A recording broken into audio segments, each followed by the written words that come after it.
দেখতেই পাচ্ছেন বৃষ্টি হচ্ছে খুব জোরে। দারুণ একটা ওয়েদার পরে ক্রিয়েট হয়ে গেছে।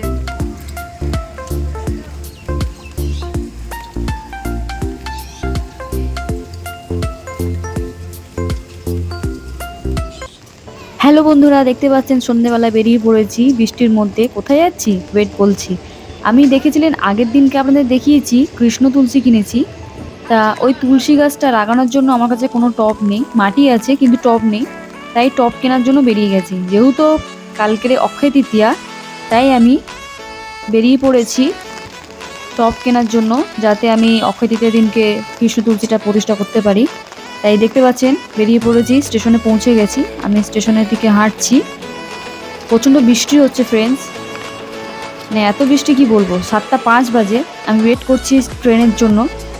এখন দেখতে পাচ্ছেন 7:12 হয়ে গেছে, এখনও পর্যন্ত ট্রেনের কোনো আতা পাতা নেই। যাই হোক, ওয়েট করেই যাচ্ছি। কত আর ওয়েট করব, ভাবছি যে আর কখন আসবে ট্রেন। এদিক ওদিক করে একটু দেখছি, মানে এত বৃষ্টি পড়ছে কিছু বলার নেই। যাই হোক, অবশেষে ট্রেন চলে এসছে। দেখতে পাচ্ছেন কত বৃষ্টি পড়ছে। ফাইনালি আমার ট্রেনটা এসে গেছে। আমি এবার ট্রেনে উঠবো, উঠে যাব সোনারপুর। এখানে সুভাষগ্রামে আমি অতটা জানি না, সোনারপুরের মানে দোকানপাটগুলো আমি চিনি, তাই চলে যাচ্ছি। ট্রেন ছেড়ে দিয়েছে সুভাষগ্রাম থেকে। আস্তে আস্তে আমি পৌঁছে যাচ্ছি সোনারপুরের দিকে। দেখতে পাচ্ছেন ট্রেন সোনারপুরে ঢুকে গেছে।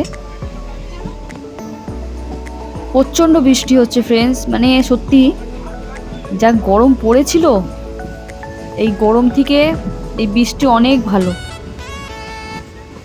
এই যে ঢুকে গেছে সোনারপুর ট্রেন, কত জমজমাট রয়েছে। এই বৃষ্টির মধ্যেও লোক দেখতে পাচ্ছেন বেরিয়েছে ছাতা নিয়ে। আমি স্টেশনে পৌঁছে গেছি, এবার আমি নামবো। নেমে আমি যাব আগে টপ কেনার জন্য টপের দোকানে। এই দেখতে পাচ্ছেন 7:19 বাজে, প্রচণ্ড বৃষ্টি হচ্ছে। মনে হচ্ছে এই কদিন আমি বৃষ্টিতেই ভেজার জন্যই বেরোচ্ছি। এই যে দেখতে পাচ্ছেন আকাশ ফ্ল্যাশ করছে, মানে এত বিদ্যুৎ চমকাচ্ছে আর কি বলবো। যাই হোক, আস্তে আস্তে হেঁটে হেঁটে যাচ্ছি। ছাতাটা আমার খুব সাহায্য করছে, আমার ফেভারিট ছাতা। যাই হোক, আস্তে আস্তে এগিয়ে যাচ্ছি। আমি নেমে পড়েছি শিব মন্দিরের পাশ থেকে, আমি চলে যাচ্ছি। এই যে সোনারপুরের দৃশ্যটা আপনাদের দেখাই, কি সুন্দর লাগছে, জমজমাট লাগছে। বৃষ্টির মধ্যে এত সুন্দর ওয়েদার ক্রিয়েট হয়েছে, বলার মতন না। যাই হোক, পৌঁছে গেছি ছোট্ট একটা টপের দোকানে। এখানে অনেক কিছু দশকর্মা জিনিস পাওয়া যায়। তা দেখেছিলাম টপ পাওয়া যায়, তা আমি জিজ্ঞেস করে নিলাম। উপরের টপটা বলছে 30 টাকা, তার নিচের টপ এক সাইজ বড় বলছে 6 ইঞ্চি মনে হচ্ছে বললো, সেটার দাম বলছে 40 টাকা। যাই হোক, আমার তো টপ লাগবেই, তা আমি কি করলাম, নিচের টপটাই কিনেছি 40 টাকা দিয়ে। এই যে নিচের দিকে দেখতে পাচ্ছেন কত বড়, মানে এর থেকে এক সাইজ বড়।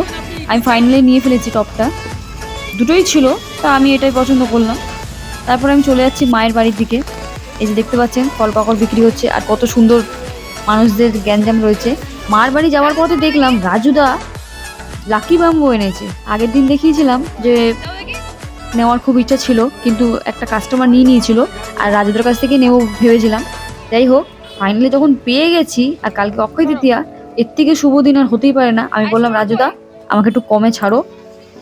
তা দাম মানে 250 টাকা বলছিল, আর ওই যে কাচের বাটিটা বলছিল 60 টাকা। আমি সব কিছুই মিলিয়ে, সব কিছু মিলিয়ে আমি 300 টাকায় ডান করলাম। রাজুদাকে বহুদিন ধরে চিনি, তাই একটু রাজুদাকে বিরক্ত করছিলাম, না কম করো কম করো। সত্যি রাজুদা খুবই ভালো ছেলে। এখানে আপনাদের যদি গাছপালা লাগে, এনার কাছে অবশ্যই চলে যাবেন, খুব সুন্দর সুন্দর গাছপালা ইনি আনেন। এখানে দেখতে পাচ্ছেন লাকি বাম্বুতে দেওয়ার জন্য খাবার দিচ্ছে, যেরকম আমরা খাবার খাই, রাজুদা বলছে ঠিক গাছেরও একটুখানি সামান্য খাবারের দরকার। এই যে দিচ্ছে সারটা, এটা হালকা চিমটি ভর দিলেই অনেকটা কাজ হয়। তা আমি নিয়ে নিয়েছি রাজুদার কাছ থেকে, একটু বার্গেনিং করে নিয়েছি। এই যে রাজুদা প্যাকিং করছে। আমি রাজুদাকে বলবো ওয়েট করো, আমাকে ভিডিও করতে দাও, তারপর প্যাকিংটা করো। 280 এই বললাম। দেখতে পাচ্ছেন দাদা খুব সুন্দর প্যাকিংটা করে দিচ্ছে। হ্যাঁ, টোটাল 300 টাকা দিচ্ছি। আর একদম না। বৃষ্টি হচ্ছে তুমি এত, আমার থেকে দাম যাই করো হোক না। বৃষ্টির মধ্যে কাস্টমারদেরকে এই ছাড়াবো না, গাছপালাগুলো এত আমাকে দাম সুন্দর দেখতে বলছি। লাগে, গ্রিন গ্রিন, কম করো। অ্যাটমসফিয়ারটা খুব দারুণ লাগে। কালকে কাস্টমারটা নিয়ে নিল। আমি মানে এই 1000 নেব। বর্ষাকালের যে মানে দেখবেন গাছপালাগুলো এত সুন্দর, মানে কি বলবো, গ্রিন অ্যাটমসফিয়ার হয়ে যায়। এই যে ফাইনালি আমি কালকে নিয়ে একটা নিয়েছি তোমার কাকার কাছ লাকি থেকে ব্যাম্বু। অনেক ওই দিনের ইচ্ছা কৃষ্ণ ছিল, তুলসী সেটা নিয়েছি। পূরণ করেই নিয়েছি। কালো। তারপরে আমি টপ মায়ের কিনলাম। ঘর থেকে একটু বসে আড্ডা মেরে চলে আসলাম স্টেশনের দিকে। এখন প্রায় বাজে 9টা 5। আমার 9টা 10-এর ট্রেন আছে। ওই ট্রেনে হাজব্যান্ডও আসছে, তা একসাথেই যাব।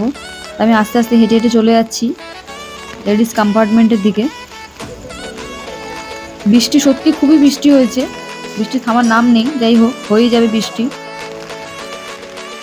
এই যে দেখতে পাচ্ছেন চারিপাশটা দেখুন, সব ভিজে রয়েছে, স্টেশনগুলো সব ভিজে গেছে। খুব সুন্দর লাগছে ওয়েদারটা। দেখতে পাচ্ছেন চারিপাশটা খুব সুন্দর লাগছে, কালারফুল লাগছে, আর গাছপালাগুলো খুব সুন্দর লাগছে। ওয়েট করছি ট্রেনে, ট্রেন আসবে। পাশের একটা ট্রেন, 1 নম্বর প্ল্যাটফর্মের ট্রেনটা ছেড়ে দিয়েছে। ট্রেনটা দেখতে পাচ্ছেন 2 নম্বরে, ওই ট্রেনটা নরেন্দ্রপুরে দেখা যাচ্ছিল। ফাইনালি ট্রেনটা চলে এসেছে সোনারপুর স্টেশনে।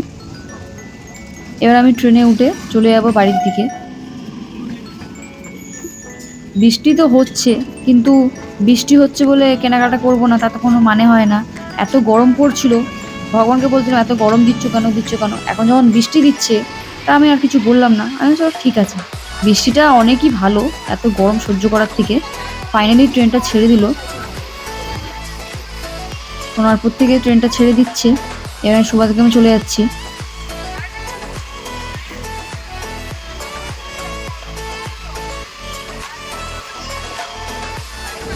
ট্রেনটা একটু ফাঁকাই আছে, যেহেতু বারাইপুর লোকাল বলে কথা। আর আমার ভালো হলো আমি মানে টপ নিয়েছি, আর এই যে লাকি বাম্বুটা নিয়েছি। এনাদের একটু কেয়ার করে নিয়ে যেতে হওয়ার খুব রিস্কি ছিল। যাই হোক, ফাঁকাটা নিয়ে আমি উঠেছি, কোনো অসুবিধা হয়নি। ট্রেনটা সুভাষগ্রাম স্টেশনে পৌঁছে গেছে।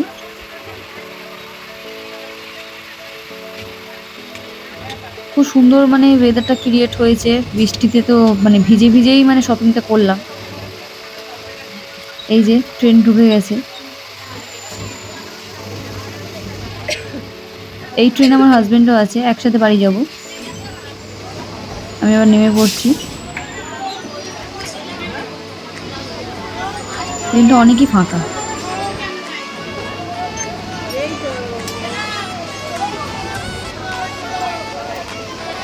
এই যে নেমে পড়লাম, এবার দেখবো হাজবেন্ড কোথায় আছে, খুঁজছি আমি। ফ্রেন্ডস, আমার ভিডিও যদি আপনার ভালো লেগে থাকে অবশ্যই চ্যানেলটাকে লাইক, শেয়ার অ্যান্ড সাবস্ক্রাইব করে নেবেন। সাবস্ক্রাইব তো অবশ্যই করবেন, আর পাশে থাকা বেল আইকনটাকে প্রেস করে নেবেন। Tata, bye bye.